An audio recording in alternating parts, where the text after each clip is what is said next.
Amazon aussi veut se faire un nom dans l'intelligence artificielle et prépare sa propre solution d'IA, mais investit aussi massivement chez la concurrence. Les deepfake vidéos deviennent ultra réalistes et accessibles et posent de sérieux problèmes pour la propagation de fake news. Plusieurs nouvelles fonctionnalités débarquent du côté de ChatGPT, ainsi que des leaks assez importants et plutôt intéressants. Et tout plein d'autres actus à ne surtout pas manquer cette semaine. Bonjour à tous, c'est le Bretzel, merci d'avoir cliqué sur cette vidéo et bienvenue pour cette review hebdomadaire des actus tech et IA qui y ont attiré mon regard. Ça continue d'avancer fort cette semaine et croyez-moi, vous ne voulez pas rater ça. Alors installez-vous confortablement et on est parti pour ce nouvel épisode. Après avoir rattrapé GPT-4 dans le classement Chatbot Arena, venant faire un récapitulatif des ressentis des utilisateurs par rapport aux différentes solutions de chatbot IA, voilà que Claude 3 Opus passe devant son concurrent direct GPT-4 et prend fièrement la première place du classement une bonne fois pour toutes. Une magnifique performance pour Anthropic, qui place également très haut dans le classement ses autres modèles Claude 3 Sonnet en 4e position avec Gemini Pro, mais qui va très certainement bientôt passer devant si ça continue, et viendra donc chatouiller les meilleurs modèles GPT-4 et surtout Haiku, le plus petit modèle de Claude 3 et également le plus rapide, qui se place 7e devant certaines itérations de GPT-4. Anthropic se réserve donc tout le haut du classement pour ses propres modèles. Claude 3 étant finalement passé une bonne fois pour toutes devant GPT-4, même ici sur le ressenti des utilisateurs, la balle est désormais dans le camp d'OpenAI pour répliquer avec ses prochains modèles. On a hâte de voir ce qu'ils sont en train de cuisiner, on n'a pas fini de voir ce classement être chamboulé. Mais attention, parce que même si OpenAI réagit avec de nouveaux modèles, il faut se dire qu'Anthropic est déjà en train de préparer la suite. Et surtout, maintenant qu'ils ont fait leurs preuves en surpassant le leader, ils attirent plus facilement les investisseurs pour devenir encore plus compétitifs. Et c'est le cas cette semaine du géant Amazon. L'entreprise de Jeff Bezos avait déjà investi 1,25 milliard de dollars dans Anthropic précédemment. Et bien voilà qu'ils viennent ajouter 2,75 milliards de dollars pour développer encore plus ce concurrent à OpenAI et Google, avec un total de 4 milliards de dollars investis dans Anthropic. Il s'agit du plus gros investissement externe réalisé par Amazon, ce qui vient monter la valorisation d'Anthropic à 18,4 milliards de dollars. Dans le cadre de l'accord signé avec Amazon, Anthropic utilisera AWS comme principal fournisseur de cloud et tirera parti des puces IA personnalisées d'Amazon. Et le géant de la livraison aura un accès prioritaire aux avancées et fonctionnalités développées par Anthropic. Il semblerait donc que tous les géants du web aient choisi leur cheval de course, Microsoft avec OpenAI principalement, Google et Meta avec chacun leur solution maison et désormais Amazon avec Anthropic. La course à l'intelligence artificielle ne fait que commencer. À noter tout de même qu'ils prennent tous des précautions en investissant dans plusieurs entreprises. Par exemple, Google est également bien investi dans Anthropic et d'ailleurs l'investissement d'Amazon dans Anthropic est lui-même une précaution, car initialement le géant souhaite plutôt préparer sa propre solution d'IA maison avec le modèle Olympus. La division IA interne d'Amazon voit Anthropic et ses modèles Claude comme de véritables concurrents et ont pour objectif de dépasser les performances de Claude 3 d'ici mi-2024. Donc si on en croit leur déclaration, d'ici 3 mois. À savoir qu'on a commencé à entendre parler du modèle Olympus en novembre 2023, donc ce qui signifie qu'il est en entraînement depuis un bon moment déjà. Mais apparemment jusqu'à maintenant, le modèle maison n'a pas eu le succès escompté et une source interne à Amazon indique que les modèles d'Anthropic sont bien meilleurs et plus puissants que tout ce qui a pu être développé en interne par Amazon actuellement. Donc il semblerait que si le modèle ne s'améliore pas drastiquement d'ici quelques mois, Amazon passerait complètement sur les modèles d'Anthropic pour la suite, avec éventuellement un partenariat encore plus poussé avec l'entreprise. De son côté, OpenAI nous réserve quelques surprises et il semblerait qu'on en ait eu un aperçu cette semaine, avec plusieurs annonces et mises à jour de ChatGPT et quelques leaks supplémentaires pour agrémenter tout ça. Et cette fois-ci, on a du nouveau aussi bien pour la version gratuite de ChatGPT que la version payante. On commence avec la possibilité d'utiliser ChatGPT gratuitement sans même avoir besoin de créer un compte. OpenAI indique que plus de 100 millions de personnes à travers 185 pays utilisent ChatGPT chaque semaine et il est désormais encore plus facile de l'utiliser sans même avoir besoin de se créer un compte instantanément. Et si de base les conversations de ces nouveaux utilisateurs seront utilisées pour entraîner les modèles d'OpenAI, il sera possible de décocher cette option pour que ce ne soit plus le cas. Cette fonction est donc destinée à tous les curieux du potentiel de l'intelligence artificielle qui ont eu la flemme de se créer un compte et qui peuvent désormais tester gratuitement ChatGPT encore plus facilement. Comme à chaque fois, la fonctionnalité est déployée progressivement, donc pas de panique si vous n'y avez pas encore accès. Et du côté de ChatGPT+, donc la version payante ayant accès à Internet, les réponses générées par le chatbot utilisant les données d'Internet afficheront plus clairement les sources et citations de ces sites Internet. Donc un petit ajout assez simple pour le moment, mais attendez, le meilleur arrive. On passe maintenant à quelques leaks et aperçus de fonctionnalités très intéressantes pour ChatGPT. L'utilisateur Tibor Blau sur X nous rapporte quelques premières images de ses futures fonctions. Pour information, Tibor Blau est un développeur de plugins pour ChatGPT qui avait déjà annoncé en avance la fonctionnalité de mémoire pour ChatGPT et la possibilité de connecter différents GPT custom au sein d'une même conversation à travers ses trouvailles au sein du code. On commence tout d'abord avec la fonction de réponse améliorée. Elle permettrait de donner un aperçu des réponses générées avec GPT-4 aux utilisateurs gratuits de ChatGPT. Pour rappel, les utilisateurs gratuits ont uniquement accès à GPT 3.5. Ils ont donc grâce à cette fonction la possibilité d'avoir certaines réponses générées avec le meilleur modèle payant pour les inciter à s'abonner à ChatGPT+. Et pour compléter cette possibilité et pour les utilisateurs payants ChatGPT+, cette fois, on aurait la possibilité d'avoir une sélection de modèles intelligentes et dynamiques. Vous ne choisissez plus entre parler avec GPT 3.5 ou GPT 4, vous laissez le chatbot adapter le modèle d'IA qu'il doit utiliser pour répondre plus efficacement et rapidement à vos requêtes. Ça permettrait d'avoir des réponses générées plus rapidement et également de ne pas utiliser le quota de messages alloués à GPT 4. Car je vous rappelle qu'actuellement, même si vous payez chaque mois ChatGPT+, vous ne pouvez envoyer que 40 messages toutes les 3 heures avec le modèle GPT-4. Et d'ailleurs, puisqu'on parle de ça, il nous montre également une interface où on n'a plus cette limite de 40 messages toutes les 3 heures explicitement indiquée. Il est plutôt indiqué que des limitations d'utilisation peuvent être appliquées. Mais ça pourrait être aussi bien une bonne nouvelle qu'une mauvaise nouvelle. On pourrait être plus limité en cas de grosse utilisation et avoir moins de 40 messages disponibles, et moins limité lorsqu'il n'y a que très peu d'utilisateurs avec une limite bien plus haute. À voir un petit peu comment ce sera implanté. Et pendant ce temps, par contre, très bonne nouvelle, les utilisateurs gratuits pourraient bientôt bénéficier d'une fonctionnalité devenue tout simplement indispensable pour moi, à savoir GPT Vision. On aurait ici GPT 3.5 avec la possibilité d'analyser des images et documents. OpenAI cherche clairement à améliorer l'expérience des utilisateurs gratuits afin de les convaincre plus facilement de passer à ChatGPT+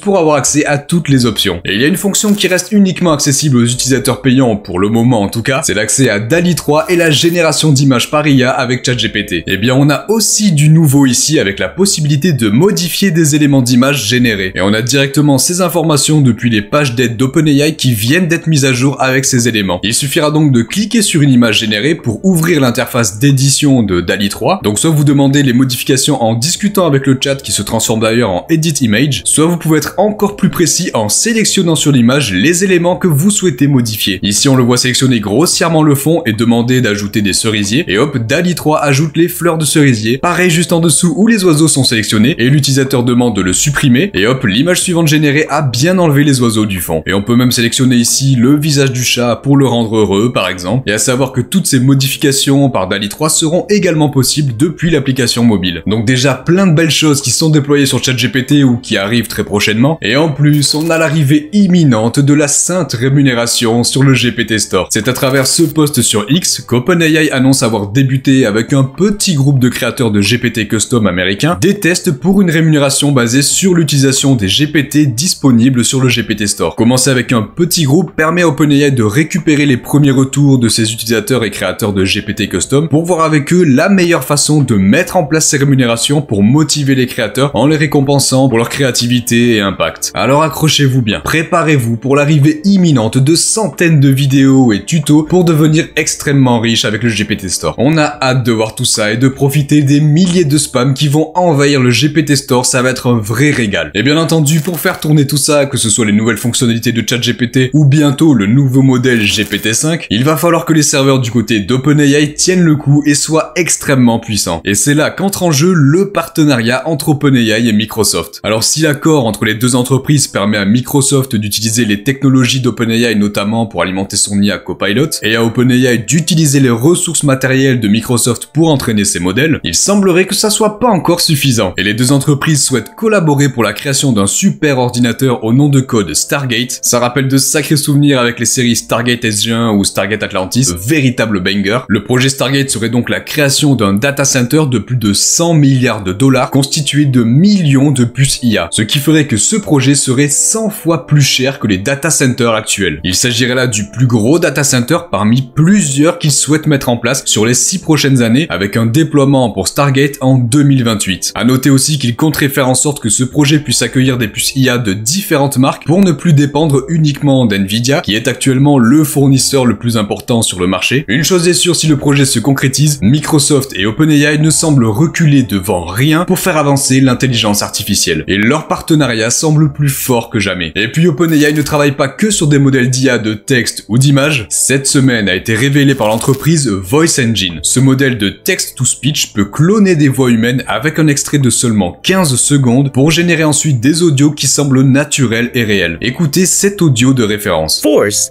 is a push or pull that can make an object move, stop, or change direction. Imagine you're riding a bike down a hill.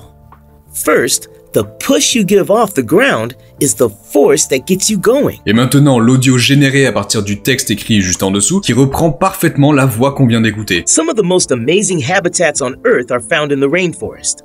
A rainforest is a place with a lot of precipitation, and it has many kinds of animals, trees, and other plants.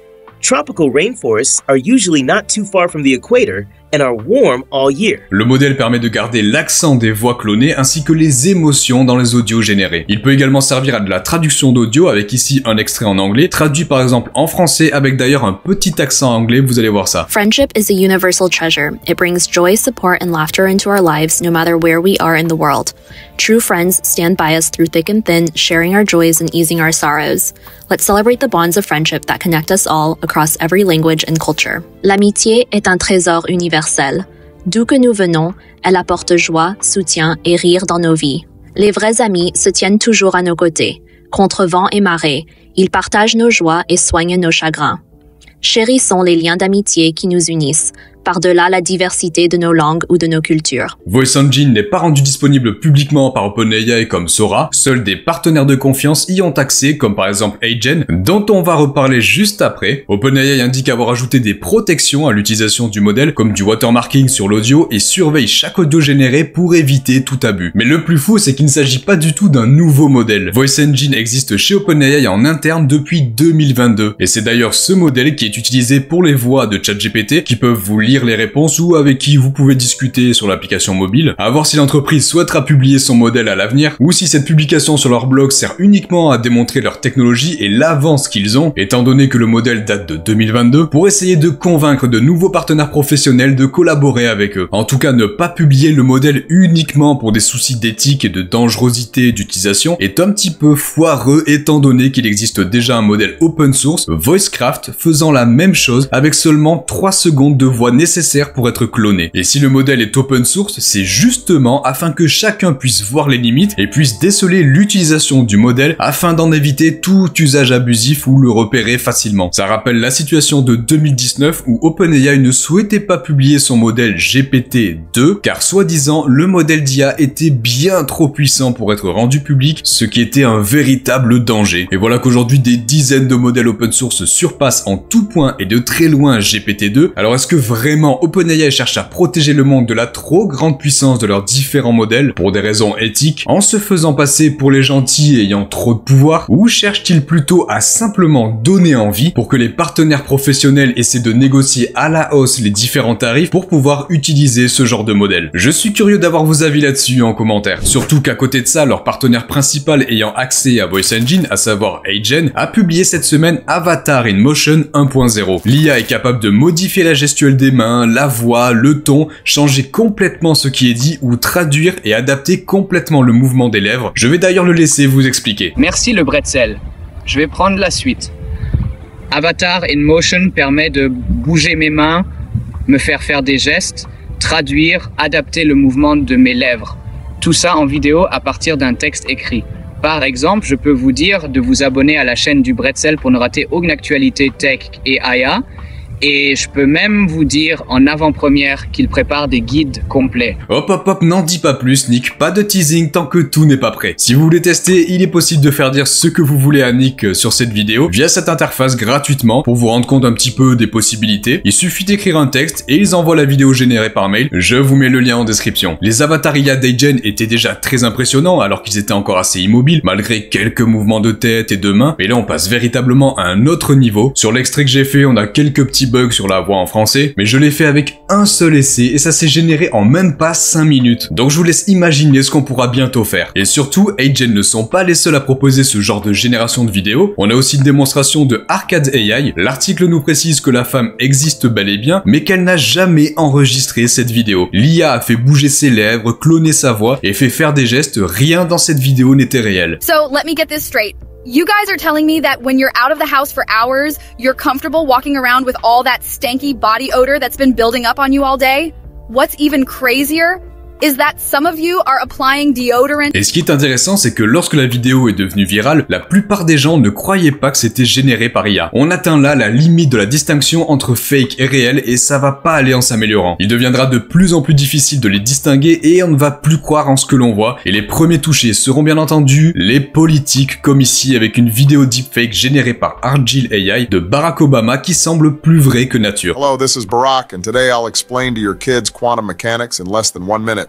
Alright, let's imagine the world is a bit like a video game, but way cooler.